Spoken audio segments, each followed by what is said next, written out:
Let's jump right into this explainer and explore a truly fascinating idea. Have you ever been told, that you just overthink way too much, that you're way too sensitive, or that you analyze situations far more than is actually necessary? It can feel completely exhausting, can it? But what if I told you that your overthinking isn't a flaw at all? Today, we're going to look at the psychology behind why your highly active mind is actually a highly advanced survival mechanism, one that was intricately forged under intense pressure. So, is your overthinking actually a superpower? We really need to challenge how we define being smart. Most people think intelligence is purely something you're born with, or maybe something you get by sitting in a classroom and reading textbooks. But what if your anxious, hyper-alert brain is actually operating in a secret, highly evolved survival mode? What if the very things that totally exhaust you are actually an untapped superpower? Psychology shows us that some of the absolute sharpest minds out there aren't built in comfort, they're built under pressure.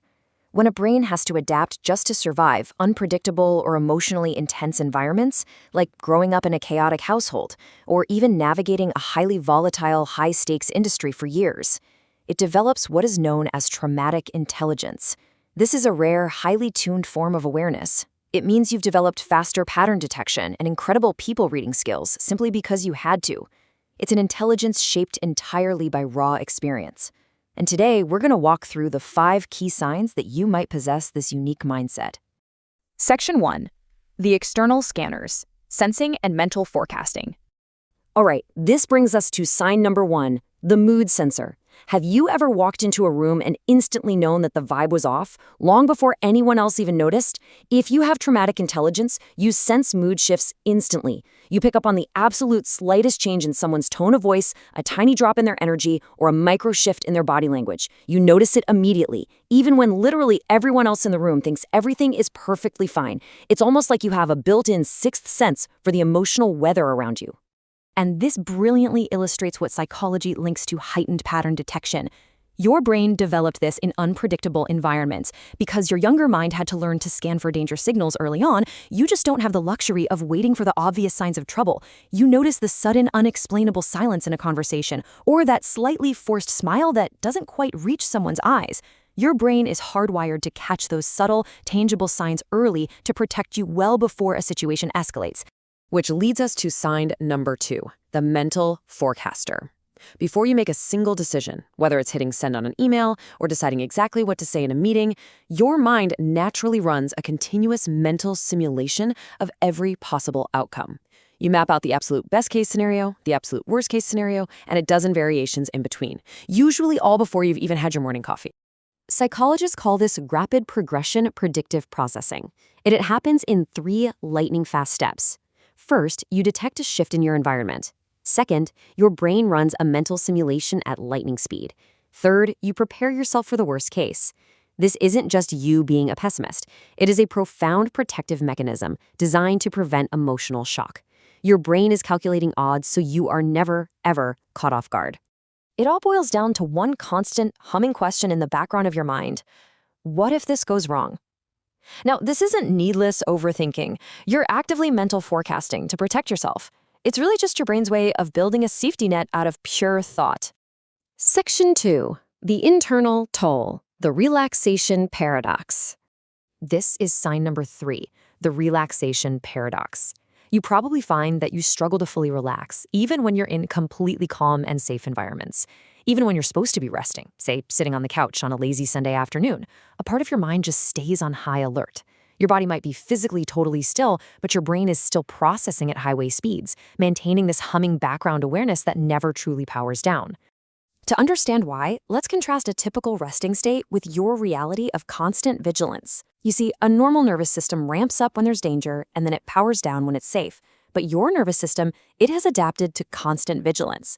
Because of this, the very act of relaxation actually feels unfamiliar to your body. In some cases, letting your guard down might even feel entirely unsafe, because your brain is hardwired to stay ready for the next shift in the environment. This weird disconnect is exactly why vacations can sometimes feel way more stressful than work for you. Peace is something you have to actively negotiate. For someone with traumatic intelligence, peace doesn't just wash over you automatically. You literally have to consciously tell your mind, we're safe right now. It's okay to put the shields down. It's a daily, active negotiation with your own survival instincts. Section 3. The Deep Processors. Observation and Internalization. Sign number 4 is the depth observer. You analyze people deeply without even trying. It's just automatic. When someone's talking to you, you don't just take their words at face value. When someone says, "I'm fine," you don't just hear the words. You read the tension in their jaw or the specific way they broke eye contact. You're constantly noticing the hidden intentions, the micro-expressions, and the inconsistencies between what they're saying and how they're actually behaving. You're reading the person, not just the persona they're presenting to the world. This brilliance perfectly illustrates the divide you might feel with others. While they are just passively hearing the words in a conversation, your advanced behavioral analysis is mapping entirely different layers of complexity. You see the motives beneath the surface. And because of this, it often leaves you feeling completely mentally out of sync with everyone else, almost like you're speaking two entirely different languages. Which brings us to the 5th and final sign, the internal processor. You process almost everything internally. Instead of reacting outwardly or just blurting out your observations, you choose to observe, reflect, and frankly, hold back significantly more than you ever express outwardly to others. Let's validate exactly why you do this. Psychology tells us this processing style develops in environments where showing your true emotions simply wasn't safe or even effective. Your stoicism basically became a survival shield, specifically designed to prevent others from weaponizing your reactions against you. So you learn to adapt. You notice infinitely more than you ever show. This results in what people might perceive as a quiet, stoic, or purely observant exterior, which perfectly masks an incredibly fast, rapidly processing mind right beneath the surface. Section 4. The Synthesis. The Cost of Awareness. Traumatic intelligence is an awareness built too early. It isn't something that's always visible to the outside world, and frankly, it's rarely celebrated by society. But it's absolutely crucial to understand that what looks like exhausting overthinking or crippling hypervigilance is actually a highly advanced survival tool. That deep exhaustion you feel, it isn't a sign of weakness. It's actually profound evidence of your resilience. Your brain did exactly what it needed to do to keep you safe and navigate complex emotional terrain.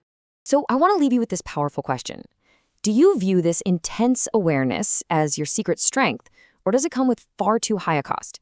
It's a heavy duality to carry, but understanding the pattern is the very first step to gaining the power to control it. Thank you so much for joining me for this explainer. If you want to uncover more psychological patterns behind exactly how your mind works, be sure to engage with the material and continue exploring these incredible hidden structures of the brain. Keep observing and keep learning.